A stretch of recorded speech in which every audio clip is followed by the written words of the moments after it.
In the name of Allah, the most kind, merciful and beneficent. Assalamu alaikum, 8th class, how are you? Welcome to online classes again. This is our lecture number 4 and the topics we shall discuss in this lecture are from chapter number 2, that is a dialogue, we shall do text question. After this we shall do from chapter number 3 on the ocean. This is actually a poem and we shall do the explanation of this poem and summary of this poem. Then we shall start English B, and from English B we shall do use of it and there, and we shall discuss its introduction. First of all, we shall start from text question, and question number 1 is who was ill, and answer is Qasim's mother was ill. Qasim came to Pakistan to meet his mother because his mother was ill. The second question is how will Qasim cover the deficiency in studies? The answer will be Qasim will cover the deficiency in studies by attending classes regularly and by getting help from his brother. First of all, he will attend classes regularly and then he will get help from his brother. Now the third question is, does Qasim want to miss the exams? The answer will be no, Qasim does not want to miss the exams. Question is in does form, so we have to write in answer also does not. And after the no we will put comma. Then the fourth question is who was helping Qasim in his studies? We have to tell the person who helped Qasim in his studies. The answer will be his brother was helping Qasim in his studies. The person was his brother. So we have to write his brother was helping Qasim in his studies. Now the fifth question, which profession is Qasim planning to adopt in future? And the answer is he wants to adopt the medical profession if he gets good marks. Otherwise he may go into business and agriculture. If Qasim will get good marks in the exams, he will go to medical profession, and if he will not get good marks, then he will go to business or agriculture. After that we shall start chapter number 3, that is on the ocean, and we shall start from explanation of this poem. Here is the full poem in front of you. The title is On the Ocean. First of all, I will read this poem in front of you. There are 3 stanzas included in this poem. The first one is all in a hot and copper sky, the bloody sun at noon, right up above the mast did stand, no bigger than the moon. Day after day, we stuck, nor breath nor motion, as idle as a painted ship upon a painted ocean. Water everywhere, and all the boats did shrink. Water everywhere, but not a drop to drink. This poem is actually written by a Samuel Taylor Coleridge. On the Ocean is a poem that is written by S.T. Coleridge, or you can say that Samuel Taylor Coleridge. This poem is actually about a sailor. The sailor is telling what happened to him while he is on the ship. As you know that this is the poem on the ocean, and the title of the poem is showing that this poem is about the ocean. And the ocean means a very large area of sea. You can say that Bada Samandar, Khula Samandar. Actually, the poet is telling us about the journey, his experience in this poem. Actually, there are 3 stanzas in this poem. I will explain each stanza one by one.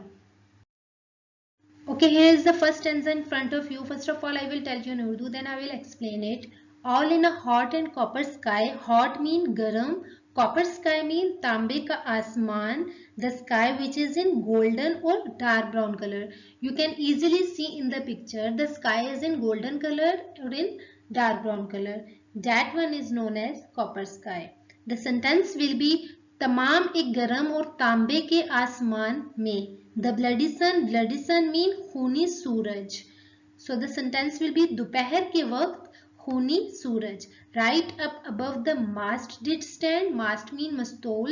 You can see in the picture there are three pillars in front of you. That one is a mast or mastol. There are three pillars on the ship in which is in front of you. The sentence will be मस्तूल के ऊपर खड़ा हो गया. No bigger than the moon. चांद से बड़ा नहीं. So the explanation will be the writer, the poet explains that the weather is too hot and we all are under the copper sky. The sky is in golden or dark brown color and the sun is shining brightly and the sun is looking like blood in color and the time is noon. You can say that 12 o'clock of noon. He says that the time is noon and we are under bloody sun and copper sky. Mast mean mastol, I have told you before. The bloody sun standing above the mast and the sun is as bigger as the moon. This is the meaning of this stanza. Here is the second stanza in front of you. Day after day, दिन के बाद दिन, day after day, दिन के बाद दिन, we stuck, हम फंस गए, nor breathe, ना ही सांस, nor motion, ना ही हरकत. हम फंस गए, ना ही सांस थी और ना ही हरकत. As idle as a painted ship. Paint जहाज की तरह बेकार. यू कैन से दैट ऐसा साकन जैसे तस्वीर का जहाज. Upon a painted ocean, paint हुए समंदर पर. तो so the writer wants to say that the days are passing but we are stuck because the ship is motionless. It can't move like a painted object. The first day is passing, the second day is passing, the third day is passing, but we cannot move. We are motionless. Our ship is stopped and there is no movement in it. The poet gives the example of painted ship here, like there is a painting in front of you and there is painting of ocean which has a ship. The poet says that our ship is stuck. There is no movement. It is motionless as like a painting of ship which cannot be moved. This is the second stanza. Now here is the last stanza, the third stanza. Water, water everywhere, हर जगह पानी ही पानी, and all the boards did shrink, और सारे board सुकर गए. Water, water everywhere, हर जगह पानी ही पानी, but not a drop to drink, लेकिन पीने के लिए एक कतरा भी नहीं. The poet says here that there is water everywhere, there is too much water everywhere, that the boards through which the ship makes are completely shrink, and the other reason, that is, there is too much hot weather and the sun is shining so brightly. Because of them, the boards shrink. Because of these two reasons. He says again about water that there is water everywhere, that there is a lot of water, but they have not a drop of water to drink. They are thirsty. They want to drink water, but there is no water anywhere. So here is the last stanza. I hope that you have understood these three stanzas. Now here are the meanings related to this poem. You have to write them on the book. Copper sky, तांबे का आसमान, bloody sun, खूनी सूरज, like blood, mast, मस्तूल, bigger, बड़ा, stuck, फंस गया, breathe, सांस, motion, हरकत करना, everywhere, हर जगह, shrink, सुकड़ना, drop, कतरा. You have to write them on your book and you have to learn them by heart. Now we shall do summary of this chapter, that is on the ocean. Here is the summary in front of us. The poem On the Ocean has been written by S.T. Coleridge. The poet explained the hardships and dangers that the poet and the crew encountered during a sea voyage. The poet recalls that it was a hot summer day. The sky looked to be made of copper. It seemed burning due to heat. Now first line, the poem On the Ocean has been written by S.T. Coleridge. S.T. Coleridge is the poet who has written this poem On the Ocean. The poet explained the hardships and dangers that the poet and the crew encountered during a sea voyage. The poet tells us that the problems he and the crew faced when they were on a sea voyage. The poet recalls that it was a hot summer day. The poet is mentioning here that the poet is telling us that the day was very hot. The sky looked to be made of copper. It seemed burning due to heat. The sky was in dark brown color. It was looking like copper. There was time of noon. So the sky seemed like it is burning because of heat, because of noon time. Here is the second paragraph of the summary. The sun was shining brightly above their heads. The ship was stuck and still because the wind was not blowing. Water was also motionless. The crew of the ship and ocean became motionless as in a painting. They felt thirsty but no fresh water to drink. They had consumed their whole supply of water. It was hot that wooden boards of the ship had shrunk. Now from the first line, the sun was shining brightly above their heads. It means that the poet tells us that the sun was on the peak as it was on their heads and it was shining very brightly. The ship was stuck and still because the wind was not blowing. Water was also motionless. The ship was not moving. It was stuck because there is no wind. That's why the ship was stuck and still. And like I said, the ship was motionless. The water was also motionless. It was not moving. There is no waving. The crew of the ship and ocean became motionless as in a painting. The person, the ship and ocean, all there are not, they are not moving, just like a painting. Like in painting everything is motionless, so all there are motionless, they cannot move. They felt thirsty but no fresh water to drink. They had consumed their whole supply of water. They were feeling thirsty because there is no water for them to drink. They have finished the supply of water also. It was hot that wooden boards of the ship had shrunk. It was very hot time that even the boards made of wood had also shrunk. So you have to learn this summary. You have to do the practice of this summary after learning.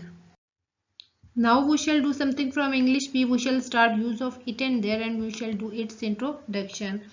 Okay. English sentences always have a subject except for the imperative sentences, and if there is no subject we use there and it as an introductory subject. There is no meaning of it and there in Urdu sentences, but then too they always use as a subject of the sentence in English sentences. Now we shall discuss where we have to use it as an introductory subject. It is always used at the start of the sentence as a subject. We use it as an introductory subject with weather and similar condition. When we have to tell about the weather and similar condition, we always use it at the start of the sentence. We use it as an introductory subject. For example, it is cold. Cold is weather here, so we have to use it at the start of the sentence as an introductory subject. So it is cold. Then it is raining, it will be also same. Then it is getting bored, there is also one condition, so we have to use it at the start as an introductory subject.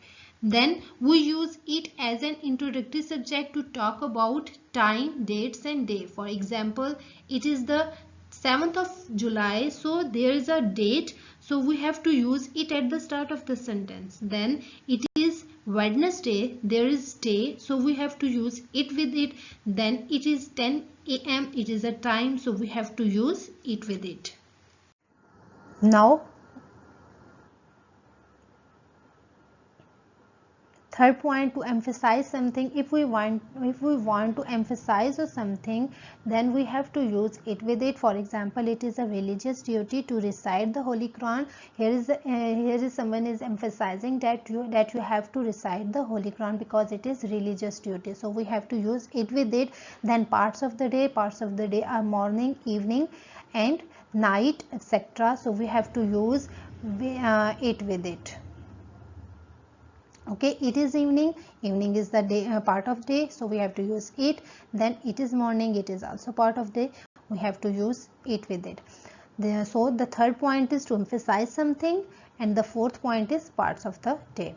Now we have to discuss use of there. Use of there is same as the use of it. We have to use there at the start of the sentence. We have to use there as an introductory subject. Now we have to discuss where we have to use there. We use there with existence and absence of something. When we are telling about something that is present or absent, we have to use there. For example, there is something sagu in the pot. Here is the presence of sagu, so we have to use there with it. We have to use there at the start of the sentence. There is some sagu in the pot. There was no student in the hall. Here is the absence of the student, so we have to use there at the start as an introductory subject. So it will be there was no student in the hall. Now we shall discuss further more about the use of there. The third point will be adverb of place. When we are talking about place, then we have to use there as an introductory subject. There will be there is a book. Then the fourth point will be when we are talking about time, that will be present, past or future. Then we have to use there at the start of the sentence. For example, when we are talking about present, there are cups on the table, so it is the sentence of present, so we have to use there at the start of the sentence. And we have to tell about present. There was a garden in front of my house. Here is the sentence is about past, so we have to use there. In this sentence there will be apples in this garden, and we have to use there at the start of the sentence, and it is the sentence of future. At the end of the lecture, what will be your home task? First of all, you will write and learn text question. Then after it, you will write and learn summary. Then after it, understand use of it and there. We shall start exercises of use of it and there in the next lecture. In this lecture, you have to only understand what is the use of it and what is the use of there. So girls, I hope that you have understood. Now I am signing out. It's time to say goodbye. Take good care of yourself. Thank you. Allah Hafiz.